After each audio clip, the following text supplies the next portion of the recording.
মুস্তাফিজুর রহমান বাংলাদেশের ক্রিকেটার বলেই শুধুমাত্র আইপিএল থেকে বাদ দেওয়া হয়েছে। মুস্তাফিজুরকে কেন বাদ দেওয়া হয়েছিল তার কোনো সদর্থক উত্তর কিন্তু বাংলাদেশের ক্রিকেট কন্ট্রোল বোর্ড পায়নি। আজকে আইপিএল এর কর্তৃপক্ষরা তারা চিন্তা ভাবনা করছেন যে সেটা তাদের ভুল হয়েছিল। এটা মুস্তাফিজুরের উপরে একটা অসম্মানজনক একটি কার্যকারিতা হয়েছে। তো আরএসএস এর কিছু নেতা এমন কিছু উত্তেজনামূলক মন্তব্য করেছেন, সেই প্রসঙ্গে কিন্তু কেন্দ্রীয় সরকারের কোনো কঠিন পদক্ষেপ দেখা যায়নি। अस्सलामुअलैकुम दोस्तों, আমি এহসান খান আর আপনারা দেখছেন एहसान खान यूट्यूब चैनल। आशा करें अपना राशुभाई वालों आज आपको बताएं कि मुस्तफिजुर रहमान के ऊपर जो बीसीसीआई के चेयरमैन हैं इंडियन क्रिकेट बोर्ड के, उन्होंने कहा है कि ये गलती हुई है, हम इसको अब तस्लीम करते हैं। हमें बहुत अफसोस है कि जो मुस्तफिज है उसको एक तो आईपीएल से आउट नहीं करना चाहिए था और दूसरा बांग्लादेश को T20 वर्ल्ड कप खेलना चाहिए था। ये हमारी गलती है। बीसीसीआई के जो चेयरमैन है वो कह रहे हैं कि मुस्तफिजुर रहमान एक बहुत बड़ा बॉलर है, वर्ल्ड क्लास बॉलर है।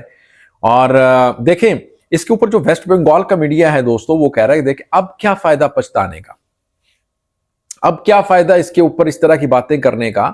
मुस्तफिज को अगर आपने रिस्पेक्ट नहीं दी तो वो आपकी रिस्पेक्ट का भूखा नहीं था, उसको अल्लाह ने इज्जत दी है तो वो पाकिस्तान सुपर लीग खेल रहा है, वहां पर अपनी धाक बिठा रहा है, दुनिया में बांग्लादेश का नाम रोशन कर रहा है। लेकिन बीसीसीआई ने जो ये इसके ऊपर ये काम किया, यानी उसको बाहर निकाला, आईपीएल की कोलकाता नाइट राइडर की जो फ्रेंचाइज है उससे दोनों मुल्कों के दरमियान एक दरार पैदा हुई है। ये आप माने या ना माने, अब आपको उसको ठीक करने के लिए बांग्लादेश ने बलि का बकरा किसको बनाया?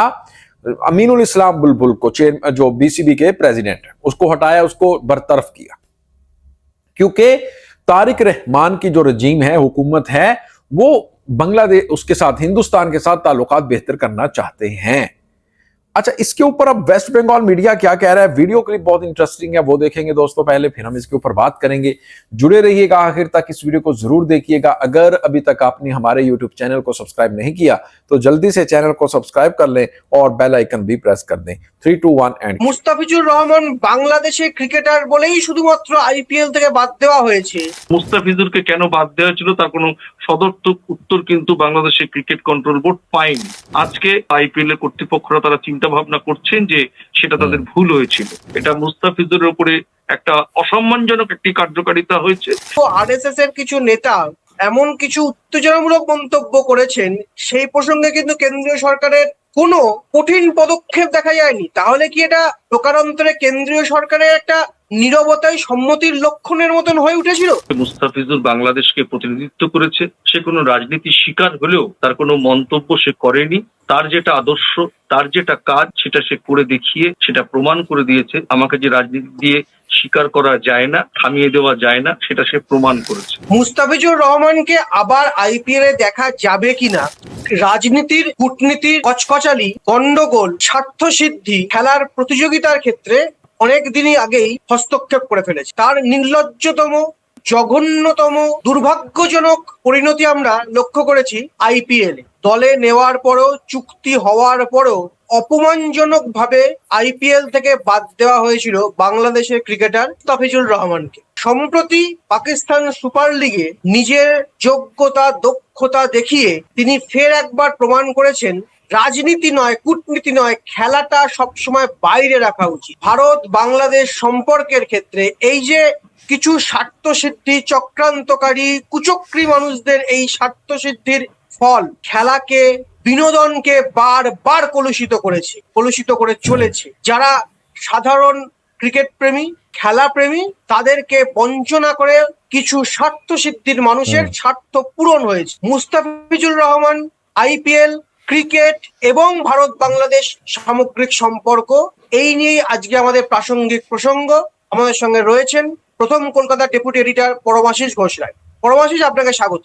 পরমাশিস, যে প্রশ্নটা প্রথমেই বারবার উঠে আসছে, ক্রিকেটকে, খেলাকে এইভাবে কুচক্রীরা যেভাবে রাজনীতিকরণ করার চেষ্টা করেছেন, মুস্তাফিজুর রহমান বাংলাদেশের ক্রিকেটার বলেই শুধুমাত্র আইপিএল থেকে বাদ দেওয়া হয়েছে বা হয়েছিল, এই যে বিতর্ক, এর পরেও ভারতীয় ক্রিকেট বোর্ড নীরব, দর্শকের ভূমিকা পালন করেছে। এর কারণ কি? মানে এটা কি শুধুমাত্র রাজনৈতিক, কূটনৈতিক, না কোনো অকারণ স্বার্থ সিদ্ধির এক চক্রান্ত?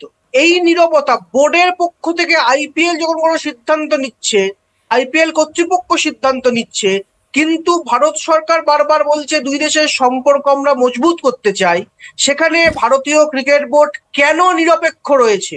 এটা কি মানে আইপিএল এর এই রাজনীতিকরণের ফল, নাকি অন্য এর মধ্যে অন্য কোনো গন্ধ রয়েছে? দেখো, এখানে একটা সবার আগে প্রথম কথা বলি, এই মুহূর্তে যে প্রসঙ্গটা আসছে, যে দুঃখ প্রকাশ করেছে, বাদ দেওয়াটা ঠিক হয়নি, এটা এক কথায় দেরিতে হলেও অনুধাবন করা, আর সমালোচনার দৃষ্টিতে, নিন্দার ভঙ্গিতে, প্রতিবাদের ভাষায় যদি বলি তাহলে বলবো জুতো মেরে গরুদান। এরপরে আসি কোন প্রেক্ষাপটে এই ঘটনাটা ঘটেছিল। প্রেক্ষাপটটা ছিল সেই সময় বাংলাদেশে অন্তর্বর্তী সরকার, আর অনুধাবনটা হলো বাংলাদেশে একটা গণতান্ত্রিক প্রক্রিয়ার মধ্য দিয়ে একটি রাজনৈতিক দল ম্যান্ডেট পেয়ে ক্ষমতায় আসার পর এটা ভারত সরকারের মানে ভারতের ক্রিকেট কন্ট্রোল বোর্ডের যিনি চেয়ারম্যান বা আইপিএল এর যিনি কর্মকর্তারা রয়েছেন তারাই দুঃখ প্রকাশ করছেন। বিষয়টা হচ্ছে যে প্রশ্নটা তুমি তুললে, যে মুস্তাফিজুর রহমান রাজনীতির শিকার হয়েছে, বাংলাদেশি বলে শিকার হয়েছে।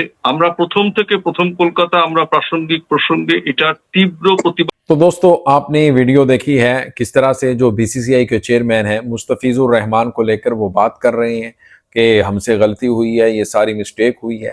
और फिर दूसरी तरफ जो वेस्ट बंगाल का मीडिया है वो भी इसके ऊपर अब बात कर रहा है कि देखें आपने बहुत बड़ी गलती की है, अब उस गलती का एतराफ़ करने का क्या फ़ायदा, अब तो वक्त गुजर चुका है और जो ताल्लुकात एक बेहतर ताल्लुकात थे वो आपने ख़राब कर लिए बांग्लादेश के साथ। और बांग्लादेश की उस वक्त की जो इंटर्म गवर्नमेंट थी और बीसीसीबी के जो चेयरमैन थे अमीनुल इस्लाम बुलबुल, उन्होंने भी इसके ऊपर बड़ा स्टांस लिया, बड़ा फैसला किया, यानी वो अपने क्रिकेटर के साथ खड़े हो गए।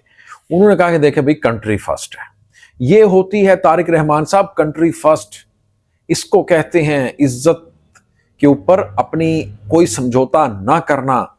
ये नहीं है कि आप वहां जाकर उनके साथ आपके जो फॉरेन मिनिस्टर हैं जयशंकर के साथ मिलकर ये कह रहे हैं कि यार वो स्टॉप करें किलिंग बॉर्डर के ऊपर, तो लेकिन वो आपके अगले घंटे के अंदर एक और बंदा मार देते हैं बांग्लादेश का। कल ऐसा हुआ है, लालमोनीहाट जो ये बॉर्डर है बांग्लादेश और इंडिया का, वहां पर एक बांग्लादेशी को मारा गया है। द डेली स्टार ने ये खबर पब्लिश की है। तो इस तरह मत नहीं होता कि आप के तरले मिन्नतें करें वहां पर जाकर, लेकिन बांग्लादेश की जो इंटर्म गवर्नमेंट थी उसने बड़े अच्छे फैसले किए हैं जिससे उसने अपनी इज्जत बढ़ाई है, कम नहीं की। दोस्तों, आपका इसके ऊपर क्या कहना है बताइएगा कमेंट सेक्शन में। अगर वीडियो अच्छी लगी हो तो चैनल को सब्सक्राइब कर लें और बेल आइकन भी प्रेस कर दें, वीडियो को लाइक भी किया करें और कमेंट सेक्शन में आप अपनी फीडबैक से हमें जरूर आगाह भी किया करें। मिलेंगे आपसे नेक्स्ट वीडियो में, तब तक के लिए अल्लाह हाफिज।